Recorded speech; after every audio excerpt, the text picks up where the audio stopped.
What goes into the mind of a writer as they research to write a nonfiction book?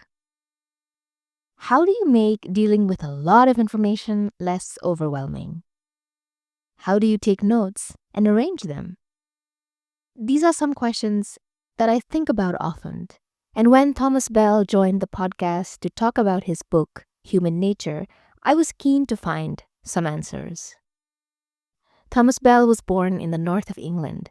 He moved to Nepal to cover the civil war for the Daily Telegraph, The Economist, and other publications. He was the Southeast Asia correspondent of the Daily Telegraph before returning to Kathmandu, where he was a political officer for the United Nations during the peace process. His earlier book is titled Kathmandu. Thank you for tuning in to How Do You Create That? The podcast is supported by the Open Institute for Social Science. You can find us on Apple Podcasts, YouTube Music, and elsewhere. Follow us on Instagram and LinkedIn for updates. I'm your host, Alfa.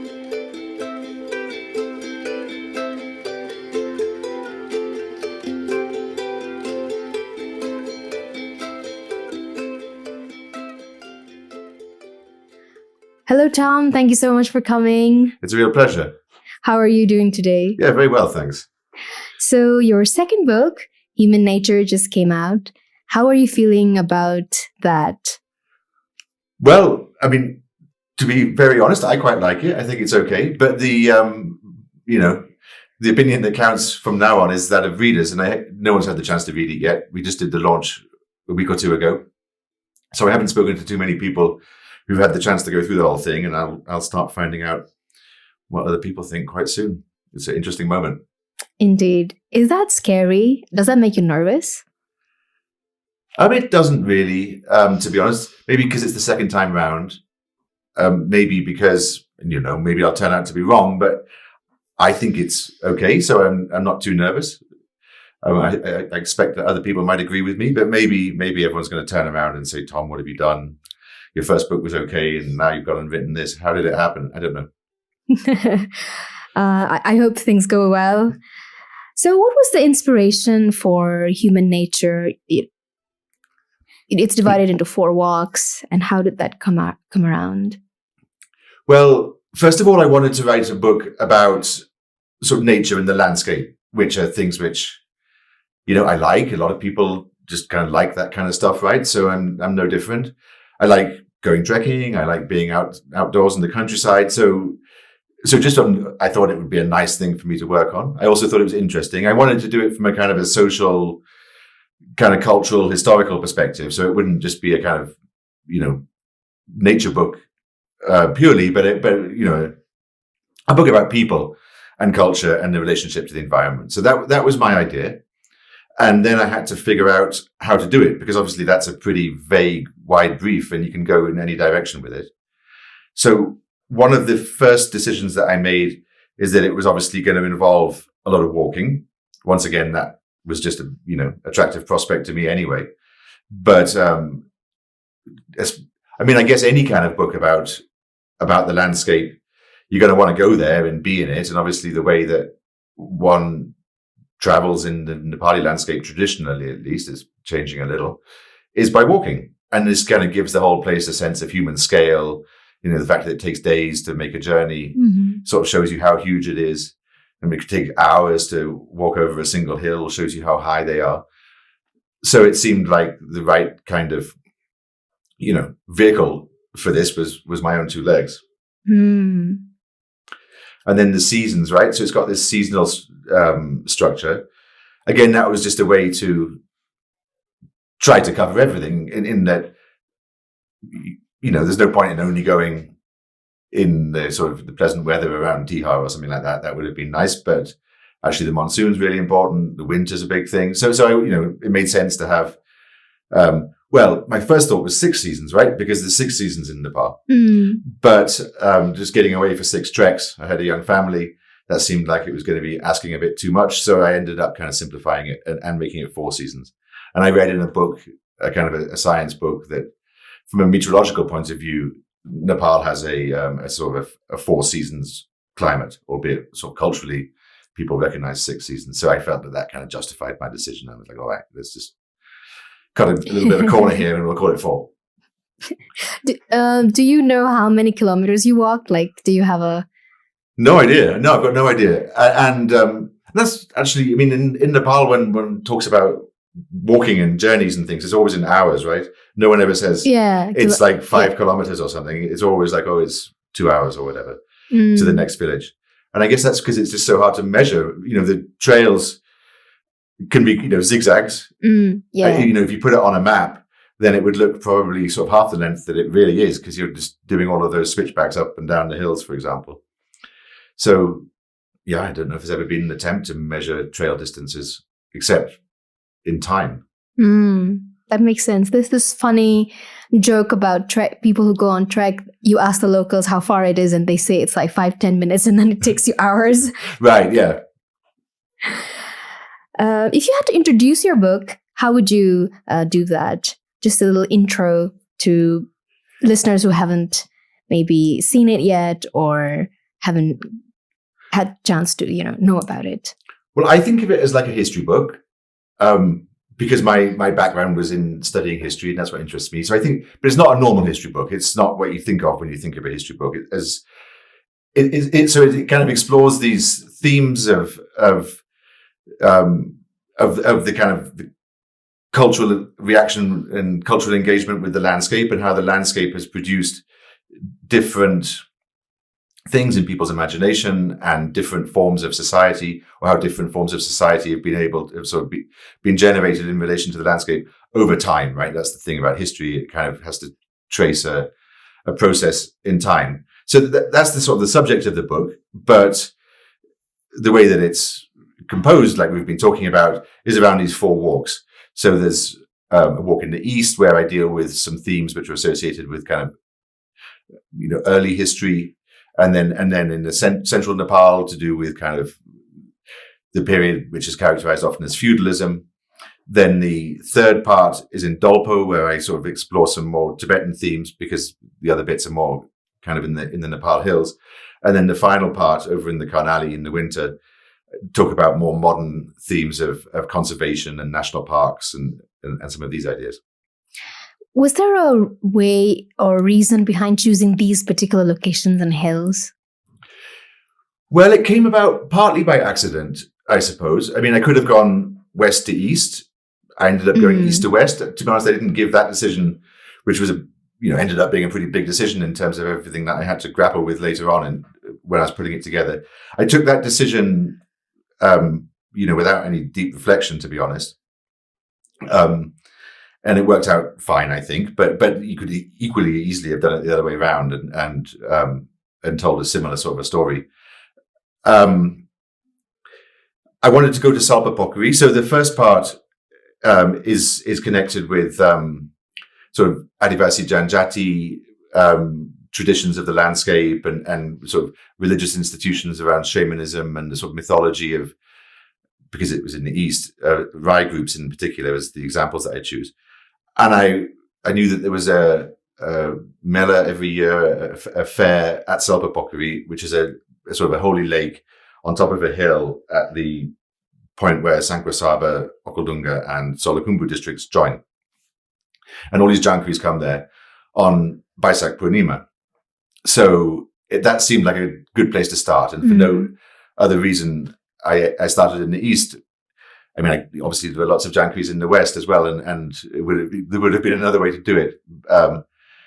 So I did the walks while I was still kind of developing my ideas, and then I had to fit my ideas as I developed them, because I'd started with a fairly blank slate, into the framework that the walks created to some extent. It was pretty obvious, I think, from an early stage that the sort of the feudalism, as just to give it a real simple shorthand, that kind of farming and kind of villages and kings and laws and that kind of phase was going to be connected with agriculture, with rice, and so the monsoon was a good time to do that. And central Nepal was a good place to do that, since that's the kind of area where Gorkha is. So those themes all kind of fitted together quite well. So it kind of came together in parts, in pieces, and I kind of, mashed it up as I went along. But yeah, the walks created a bit of a kind of a rod from my back in a way, around which I had to then assemble all of the other bits.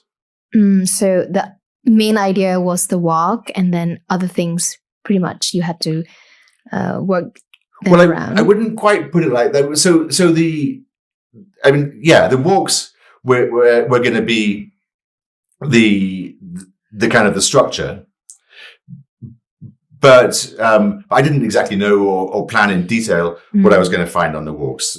They were. I just thought we'll take it as it comes and we'll see what I get. But then they did provide a certain kind of stricture or kind of constraint on what I was able to do later on. I had to fit other stuff into what had taken place on the walks or who I'd met. I couldn't change that later. So that was a kind of a discipline on the process. And it just emerges as you go. It was a challenge, yeah. That made a kind of a formal challenge, I guess, in that part was already there, and I had to sort of stay within the constraints that created. There are two things that really fascinated me about your book. One that I am really curious about is the note-taking process. And that comes because I'm also a researcher and I know how much work it is to write notes.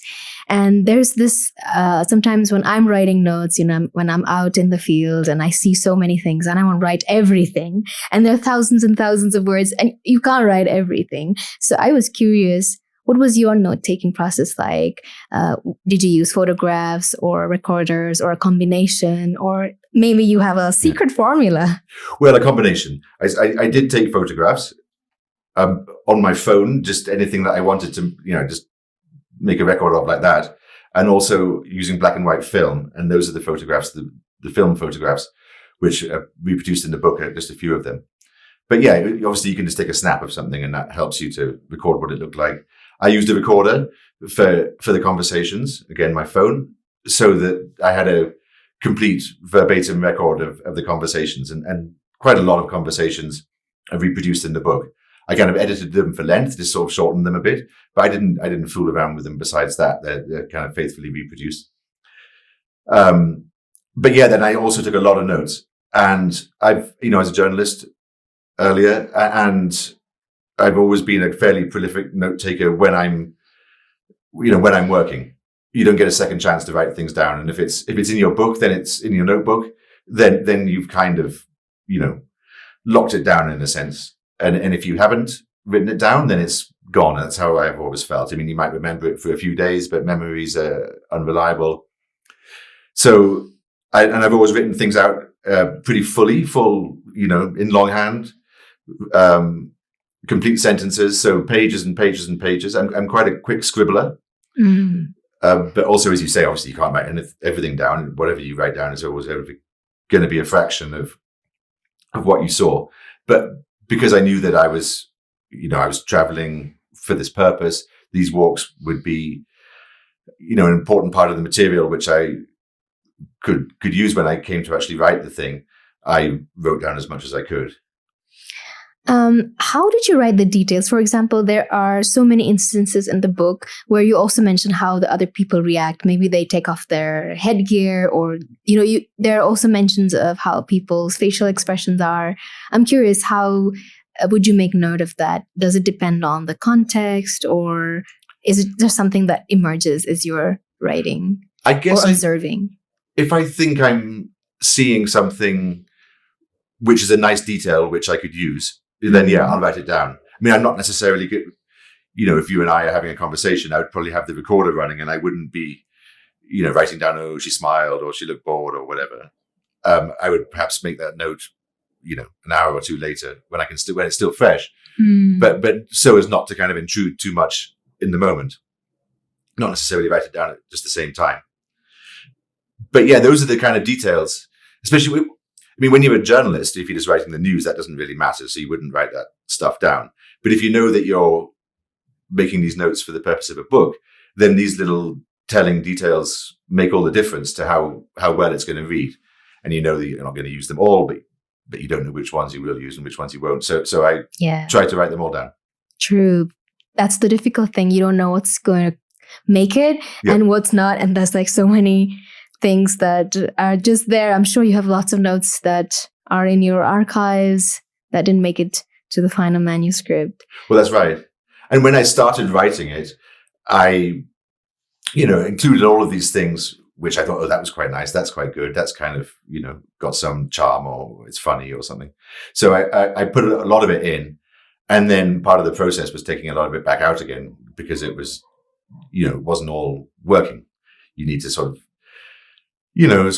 slim it down and just sort of filter it until you've only got the bits which are working best together left. True.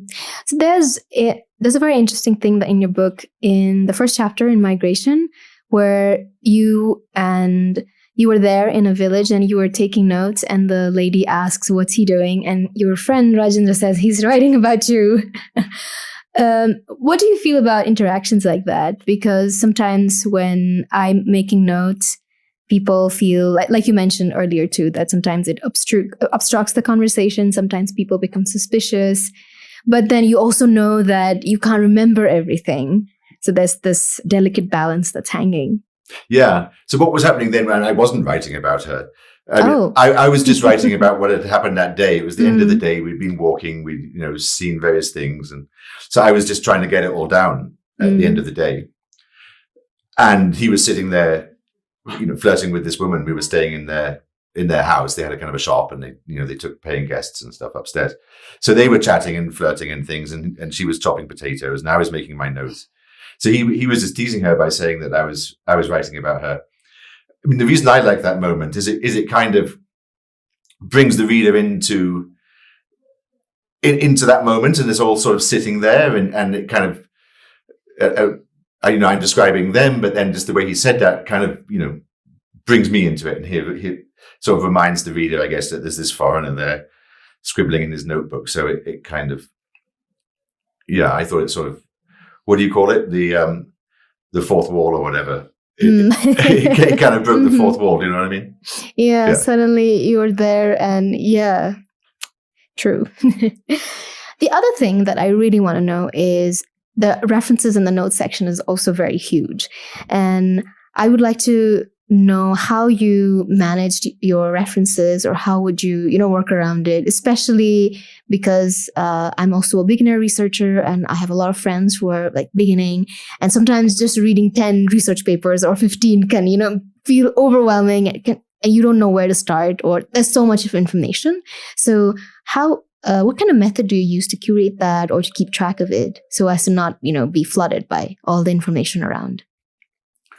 Well, so like a big part of what I've put into both books comes from sort of secondary research, from reading of scholarship by and large, sort of anthropology or history or whatever I can get, which seems relevant to what, which seems like a good place to look, where I might find something which is useful to me. And it's important to me that I do that stuff justice and represent it sort of accurately in a way which I hope the author would find, does justice to her work. So I make quite sort of detailed notes of anything which I think I might end up using. So that basically, this is on the computer now, so I type it up. If I'm reading from a book, then I sort of type it in. If I'm reading from a PDF, sometimes you can do a little bit of cutting and pasting into your notes, which makes life a little bit easier.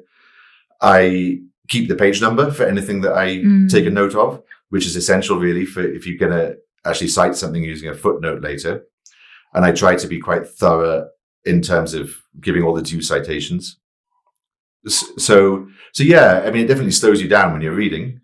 Especially if you're reading something which is actually seems to be full of good stuff, and you're like, wow, this is gonna come in handy. I can see this actually being in the book.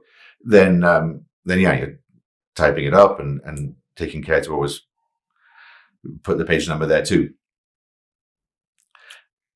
So how do you go around your references? Do you is it like things you've read in the past that you feel like are relevant? Or is it like when you're writing, your notes and your memos or your manuscript, and then you feel like there is a place for something to explore there, and then you go find new secondary resource? So early on in a project like this, I would start like a big reading project, and I know I'm going to read hundreds of things, and it's going to take me years, and the process of writing and the process of getting through all of that reading, and one thing leads to another. So you read something good and you notice the citations. I pay attention to the bibliography and things, and that leads me on and on and on to an ever-growing list of things to read.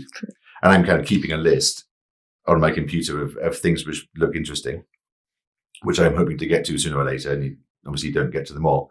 So, but that process of going through this large kind of task of reading stuff advances in parallel with the other research, which in this case was basically the walks. I did 2 of the walks in 2016, 1 in 17 and 1 in early 18, I think. So the walks were spread over a couple of years. And they all advance together. And then once you begin to think that, well, at least with me, once I begin to think that I'm ready to get a start on the writing, then I do. And then all 3 of those parts begin to kind of move along together in a somewhat sort of uncertain and shaky way, because you're going to find new stuff later, which you're going to have to come back and change it. I mean, obviously there's a lot of coming back and changing it anyway. But I think that until you've sort of, because I really didn't know where I was going with this when I started, right? I described how I had a few of the components which led to what it became, but I had to feel my way along, as and find out what worked and what was going to work, and that you do, or that I do, by trying it and then changing it, and so the writing kicks in too, and then you begin kind of groping along and continually revising. And for me, it takes years to get the whole thing finished. That sounds like a lot of work. Like everything is happening. Like you're reading, then you're going on the walks, you're also taking notes, you're also writing. And if I'm not wrong, this project took 8 years. You mentioned during the launch. Yeah, it did. So it is a lot of work. I mean, I think you've definitely got to enjoy the work. Otherwise, really don't bother. And I do. I mean, of course, at times you feel like this is a great burden, and you've invested like a lot of effort in something which you don't know whether it's going to whether you're going to be able to land it, whether you'll ever get to the end of it, or whether you'll find a publisher for it, or whether anyone will like it. So you have to be willing to kind of take that risk and to do it anyway. For me, it's quite hard to do all of that and to give it the concentration which it requires, the attention which it requires, while doing something else. So one of the reasons that it took 8 years is because at times I was basically concentrating on other things, like, working for a living. And it was during the periods basically when I didn't have a job that most of the work happened. And then it took as long as it did to finish, because in the later years, I was only able to give it occasional attention in terms of just polishing it up and getting it finished and over the line and finding a publisher. So the real work is probably like 4 years' work spread over 8. But that's still a lot of work. How do you maintain your stamina, while reading or while writing? Like, especially like the newer generation or my generation, we're very distracted. Well, everyone gets distracted, right? I mean, social media makes it really hard to concentrate on what you're doing. So with the reading and so on, as I said, you've got your computer open there. It's very easy to start checking the news or sort of scrolling through Instagram or whatever. There are apps that you can use to sort of block those sites for a certain. You can sort of, I forgot what it's called now, but the app I used to use, you could sort of block a number of sites for like 2 hours, and then you say, okay, after 2 hours, I'll check my Facebook, and then I'll do another 2 hours. You have to try and instill a bit of discipline in yourself. Get up every day and do a certain number of hours of work, whether it's reading or writing. And I think all writers, like everyone who goes to work at a desk, thinks that they sometimes get distracted, and that's just the way it is. That's true. And that reminds me of a line from Elizabeth Gilbert's Big Magic, where, have you read that book? No, I haven't. Oh, No. it's one of my favorite books. It's about creativity. And then there's a line somewhere where she says that writing is like being a farmer. You show up and you have to go out, not to the field, but maybe to your computer or your note. And you just have to keep showing up. You just have to keep putting effort into that labor.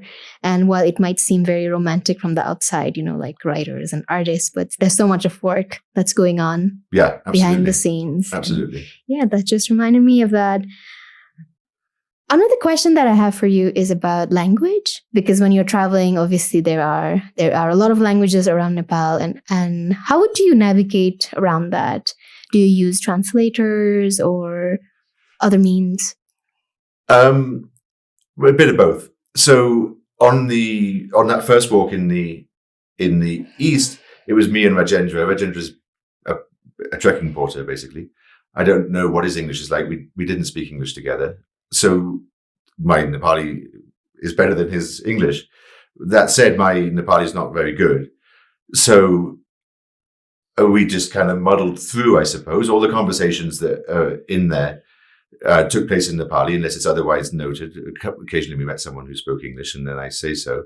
And as I said, I recorded them on my phone, and I worked with a couple of people on different sections, and they went through all of these recordings for me and translated them. So I had a sort of English transcript, which I worked from, which I used in rendering them in the book.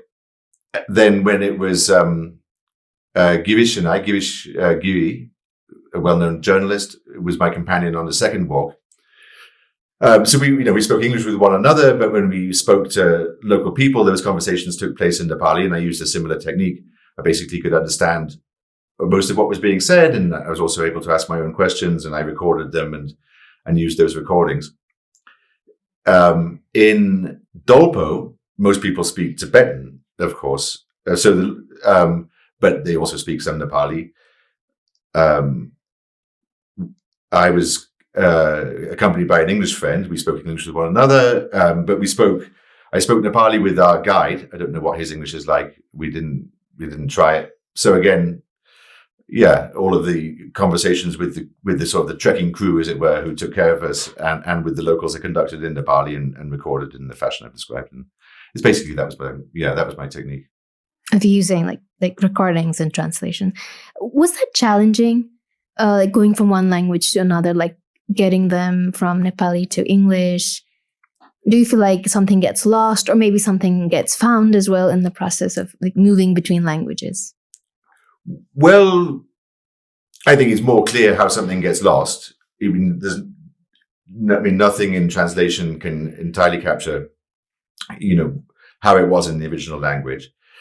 I think so. The two people who helped me who translated the recordings that I made, Shreshta and Nikita Tripathi, both rendered it, I think, into much more kind of attractive and idiomatic English than I would have done if I'd tried to do the translation. I think they gave it a sort of a more conversational feel, and sort of a slightly less literal direct translation, a more kind of idiomatic translation.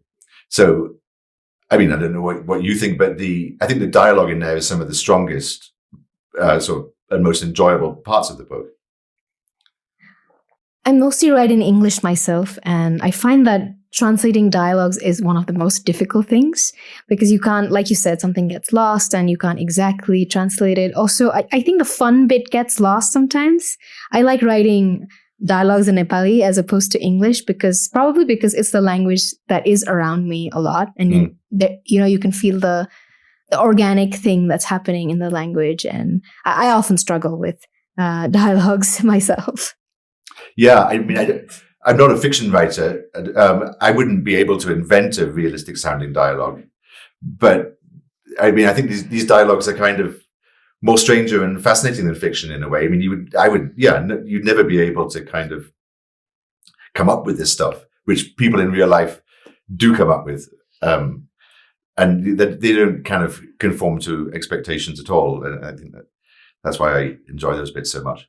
True. It's that they say real life is more stranger than fiction. Yeah. So yeah, I do agree that the dialogues are very enjoyable, and then it gives we get to see the people through the dialogues as well. We've been talking quite a while about your book, and would you like to read us something? Sure. Let me just give me a moment to find a suitable bit. I won't try and read a dialogue because then I'd have to do different voices and stuff, so you can tell who's talking, and that's definitely not going to end well. That's beyond my capacity. Maybe do you have a favorite section? It's difficult to choose one bit because one of the things I try to do is to sort of knit it all together so thoroughly that anything that gets mentioned kind of crops up again, and it's all I hope quite intricately knitted together, and no single part is going to sort of stand alone in a way.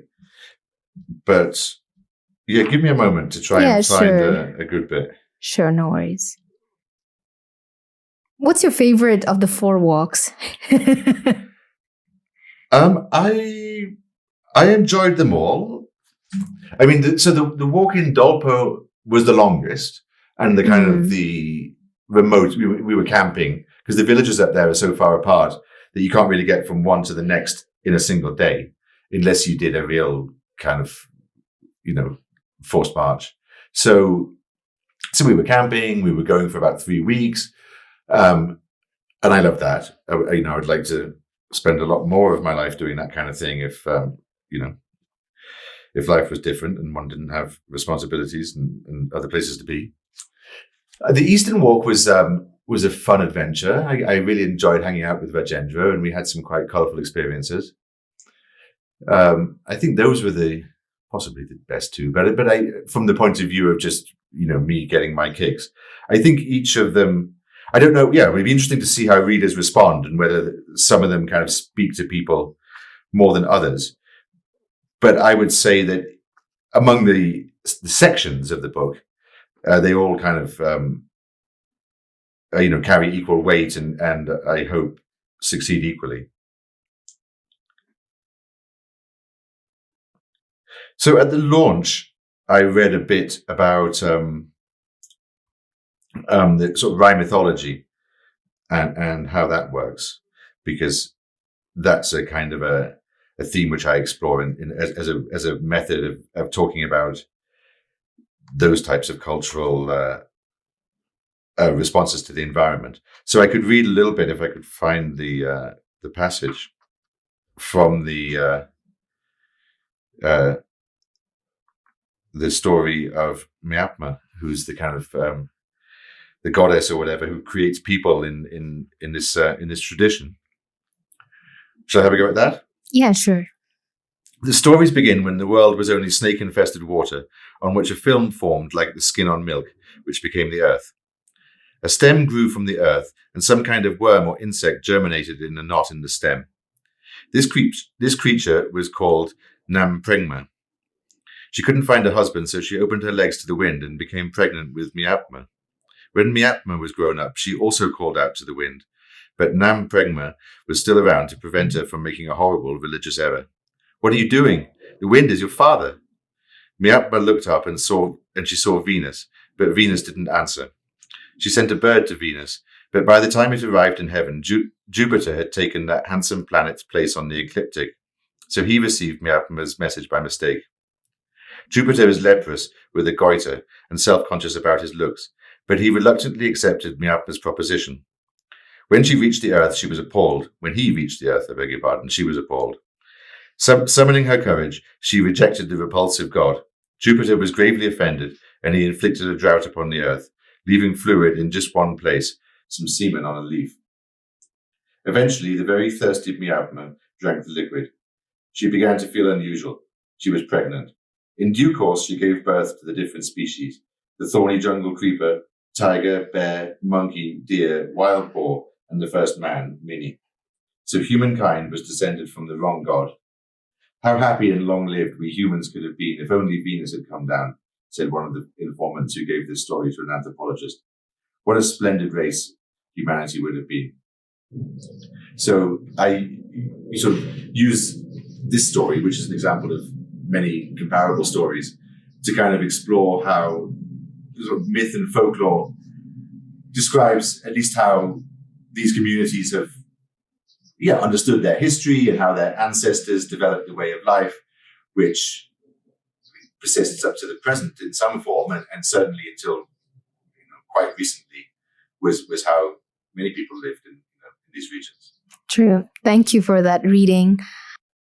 I really enjoyed the folktales in the book. I think I love folktales myself, and I think because Nepal is so rich in all these mythological stories and the stories of all kinds, I really, really enjoyed those bits. And I was curious, how did you find these folktales? Like, I'm sure there was research. I'm sure, like, when you were traveling, people might have told you things that you made note of. Something that I struggle with folktales is they are so huge and they're everywhere and it never ends. Yeah. It's like, how do you grapple with that? Folktales really mean a lot, right? There's so much in there. They're extremely meaningful. True. I got them out of books that I read, basically.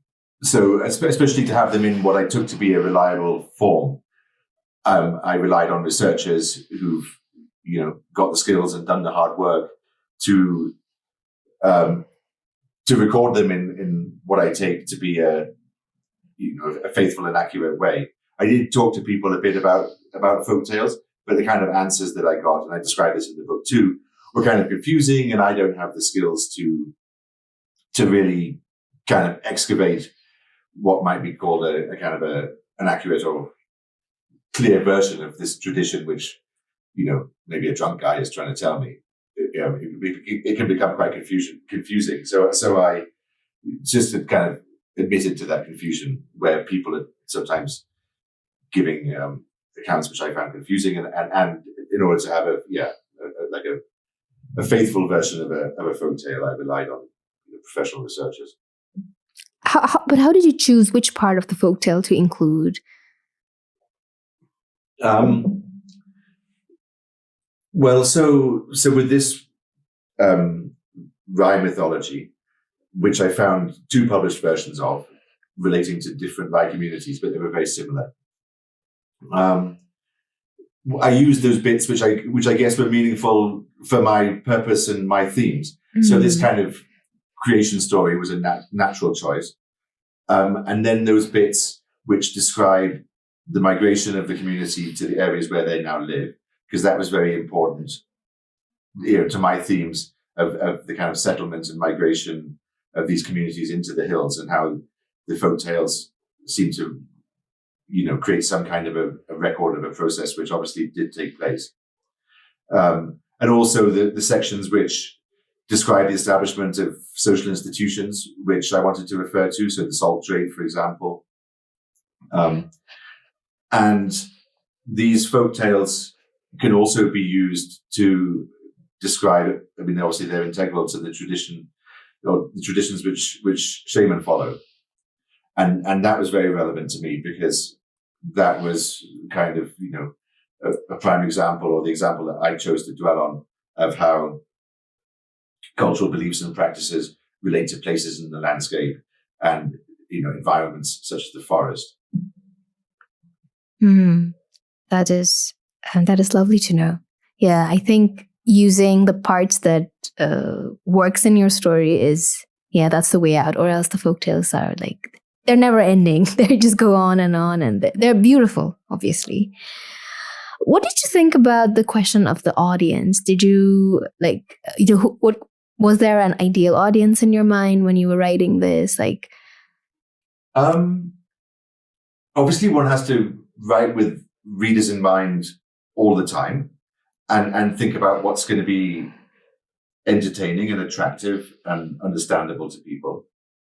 So with a book like this, or both of my books, they're not works of like original scholarship or something where people are going to read it because it's got information which you can't find anywhere else.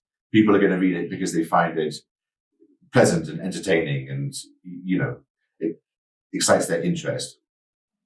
So it's essentially a form of entertainment, and that kind of quality has to be there. So through the sort of process of revision, I'm constantly sort of attentive to that and changing or cutting all of those bits which don't kind of, as I hope, maintain a sort of high standard of readability.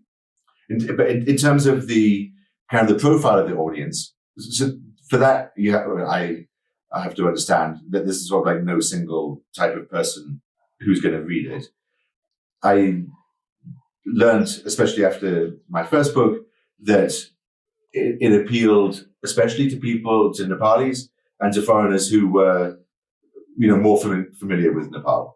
That was the readership who were most appreciative of Kathmandu. So I'd learned that. I expect that. I hope that this might be similar.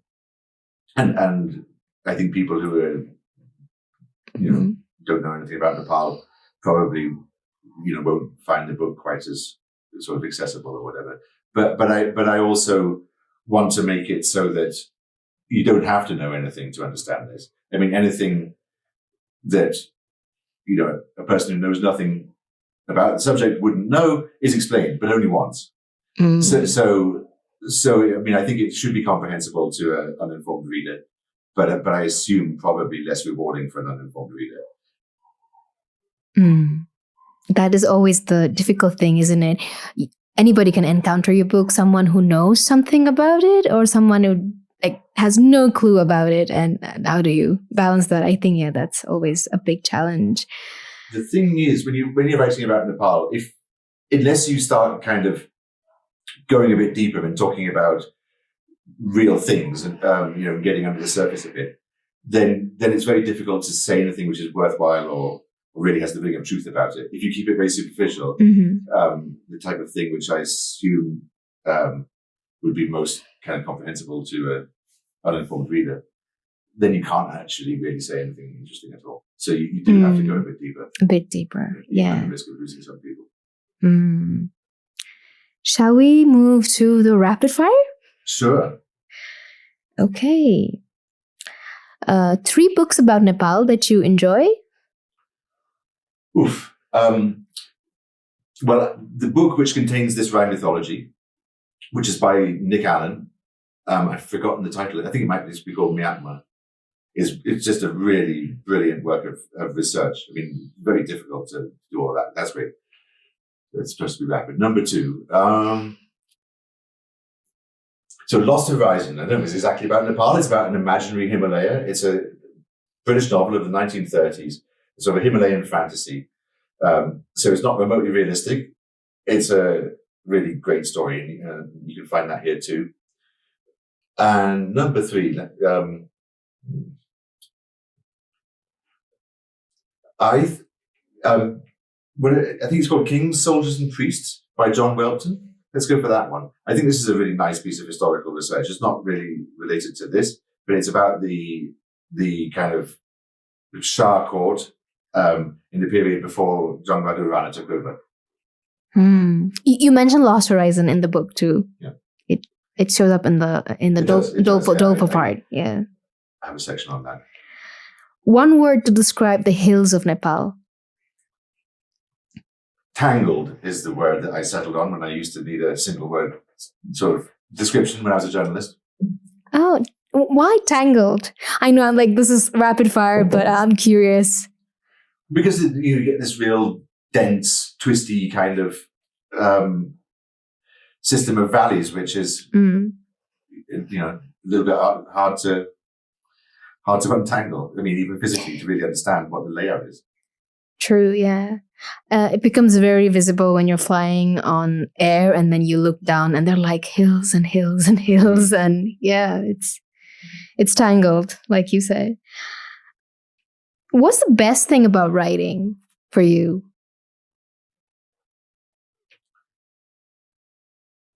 I like actually doing it, just doing it when you feel like it's going well. That's a nice feeling. It's kind of, and I also like reading it back when I like what I read, what I've written. When you read it back and you think, yeah, that's good enough, that's fine, you've done a good job there. I like that too. And when you don't like what you've written, what do you do? Well, you change it. Okay. But sometimes you have the same feeling about the same piece. You know, one time you read it and you think, yeah, I've really knocked it out of the park. Yeah, that's great. And then you read it again and you think, no, I'm wrong. This is rubbish. It keeps changing Yeah. sometimes. Yeah. What's a difficult thing about writing? It's the risk. It's the risk that you've gone to all of this trouble and you don't know whether it's going to work. Yeah. How was Human Nature written? Longhand, on a digital device? On a computer. On a computer. In Word. But you also enjoy longhand, like that's for notes purpose? That's for notes. That's for notes in the field. Notes at my desk, if from reading, that's typed up too. It's much more usable than... Yeah, it's easier to just move things around. You can search it. And, yeah, absolutely. Oh, I have a tricky question. How many times did you have to rewrite your drafts for this book? Countless. I mean, so many times that it would be impossible to put a number on it. And it's not even like there's a clear difference between writing and rewriting. Half the time I wouldn't even know whether I was revising or trying to move forward. Do we have a tip for rewriting or revising? It's absolutely essential. It's a large part of the process. You just have to do it again and again and again if your hope is to get a polished product.